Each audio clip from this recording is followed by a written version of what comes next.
Welcome back to Nerd Wars, and you guessed it, The Acolyte has been an absolute delight to behold. And sadly, tonight I have to watch episode 3. Oh my god, please pray for me.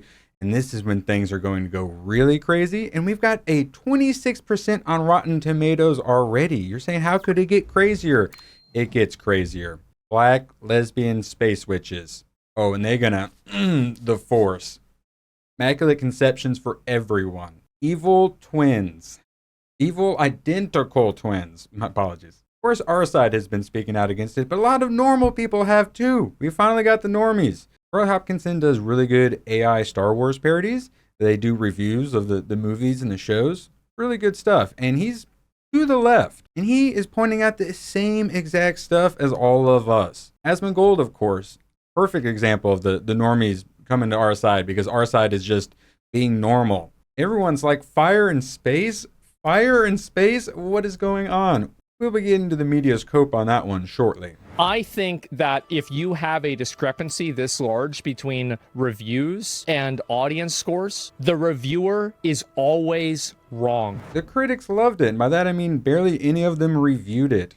We got over 5,000 ratings from the audience though, and just the other day this got popped back up to like 28% audience score, so yeah, it should be lower because it's getting review bombed positively. And by what looks like potentially some bots. When you look at the half-star reviews, pretty clearly real people with real concerns who actually watched it. The few of them who did confirm the Acolyte performs worse than Ahsoka. Global minutes viewed less than Ahsoka's US premiere viewership. Every time one of these shows come out, they have to cope hard. Oh, it's the most watched thing ever in the history of ever in the last week. Is 11.1 million views globally after 5 days compared to Ahsoka's 14 million. This beat it. And that was with pretending Indara, well, Carrie-Anne Moss was in it more than 5 minutes, 2.5 minutes. It's abundantly clear that this show is a failure, except to mainstream media. And the shilliest of medias, the Mary Sue. Of course, what do we have to say, the Mary Sue? Like clockwork, annoying fans review bombed The Acolyte. I left a review. I gave it 1.5 out of 5 stars. A very generous 1.5 out of 5 stars that I am probably going to be changing by the end of this. Star Wars fans do not suck. Star Wars fans who think only they know what this franchise represents, they suck. Not the king of Star Wars. Not the. It's pretty gay, let's be honest. Now those fans have taken to review bombing The Acolyte, along with all the people who gave it 5 out of 5 stars somehow. I understand why people give it half out of 5 stars, but 5 out of 5? No. I'm sorry, but no. Even Forbes had to call them out. And it's just as pathetic and gross as every other time we've seen this happen. Every time we've made a terrible Star Wars. A woke, terrible Star Wars. It happens. Weird. I wonder why. The critics overwhelmingly loved it. They gave it a 90% on Rotten Tomatoes, which by that you mean they gave it a 60%, a 6 out of 10. That's what all the 3 out of 5. That's what all the reviews were. Just because Rotten Tomatoes has the worst scoring system ever doesn't mean they gave it good scores. They gave it like a 60%. Not a particularly good score. One could say mid. It's the second highest rated Disney Star Wars show behind Andor that nobody watched. So tell me why this series has an audience score of 27%. Actually, don't tell me. It's obvious. They're a bunch of racists. This show is being review bombed by these so-called fans who think they know what is best for the franchise that they've loved for decades and have spent tons of money on. Maybe they probably, I'm going to say, do know what's best for the franchise. Certainly a lot more than Kathleen Kennedy, that's for sure, or Leslie Headland. Review bombing doesn't really do anything. It just shows how much time these dudes have to waste in their life. But it is really sad to know that without fail, they will do it just to broadcast their toxicity. The Star Wars community is so toxic. Anything without a white male lead gets review bombed. It's almost like everything without the white male lead sucks. Scream and cry like little babies. Oh, incels. Calls us incels. Acolyte lost an extra 10 points over TLJ, probably thanks to more melanin. These people are crazy. The issue with review bombing The Acolyte is that their critiques of the show are not critiques at all. Yeah, they actually are. And if you look at the 5 out of 5s, they don't say anything. Oh, it's great that we're in this new era with these new characters. That's what they all say. And then that's what the bots also are saying on like Twitter and in the comments on the trailers. You look at the half stars, they are actual critiques, and they clearly watched it. Oh, there we go. They're simply bigots crying because it isn't about a straight white male. This, by the way, is how you can tell the difference between good faith criticisms and review bombing. If the word woke is mentioned in the review, it's not meant to be taken seriously.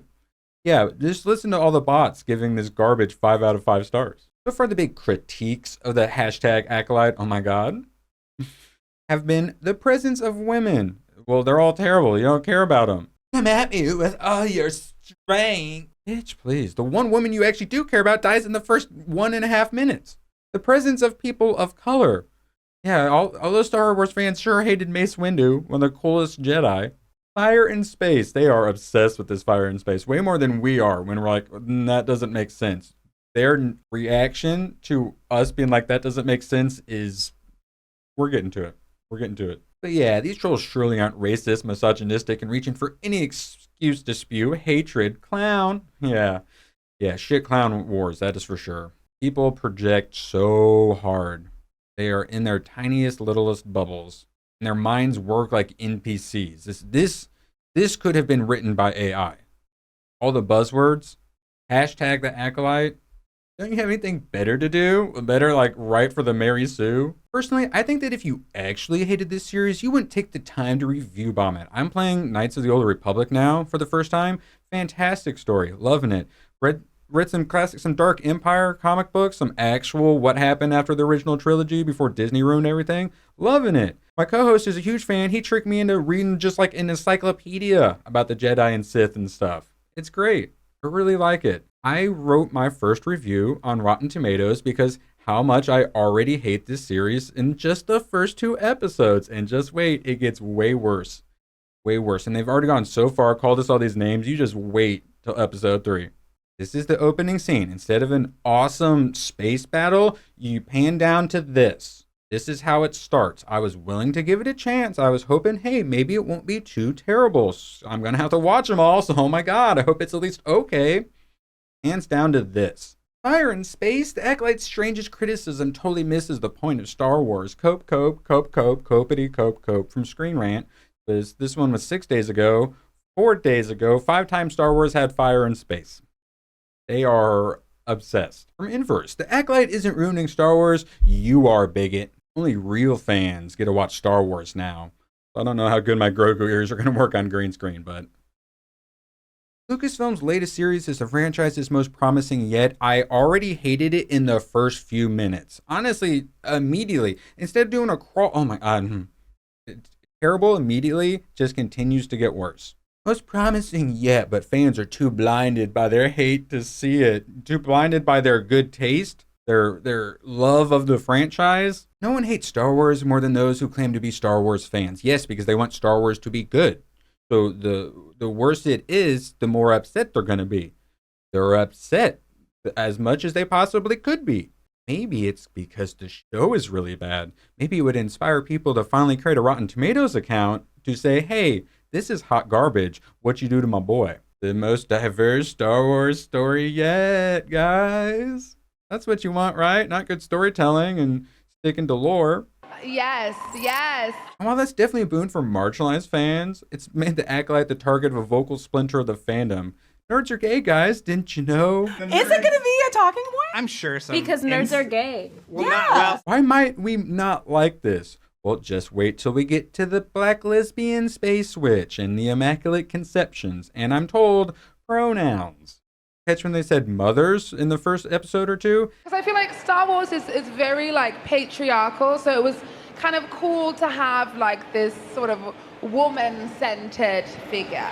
I don't. If you're gonna have someone play the protagonist and antagonist, maybe get a good actor or actress even, but maybe actor while we're at it. Instead of the young white Padawan with the SJW hair, the worst hair I've ever seen. Oh my god, girl bossing about. Jackie. Hey, I finally remembered her name. Jackie, I think. Entitlement. Many male fans feel like they own the franchise because they do. It's a male franchise, and Disney tried to turn it into a female franchise. I believe someone's saying that on Twitter and getting canceled for it. That makes it hard for disparate groups to coexist. You're wrong. Make it good like the original Star Wars, and then everyone of every color and culture and sexuality likes it because it's good. And it's even harder for any non-white, non-male creatives hoping to tell stories within the franchise. So we wanted to get more women in there. So we got Leslie Headland, a former personal assistant to Harvey Weinstein. Girl power. The Acolyte can weather the storm. After all, it's been well received by critics that no one listens to now. If you look at the actual critics, I'm like, I've never heard of this website. As the discourse spirals out of control, it's getting harder to ignore it outright. Well, guess what? Episode 3 is coming. Let me try to talk about this without getting fired or murdered. Film threat publisher Chris Gore warned Star Wars The Acolyte will completely lose everyone. Episode 3 features lesbians birthing twins.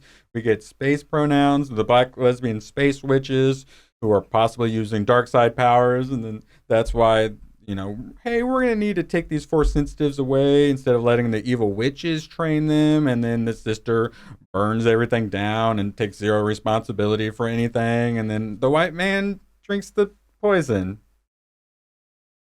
How could anyone hate this show? Please, my channel is under attack. I'm getting review bomb. Like, subscribe, leave a comment. Tell me if you think this is a 5 out of 5 or a 1.5 out of 5. Or the most of you will probably say cancel Disney Plus. Oh my God, I have to watch episode 3 tonight. I keep forgetting and remembering. Oh my God. Thanks for watching, and please follow the algorithm on your way out and support the channel by becoming a YouTube member.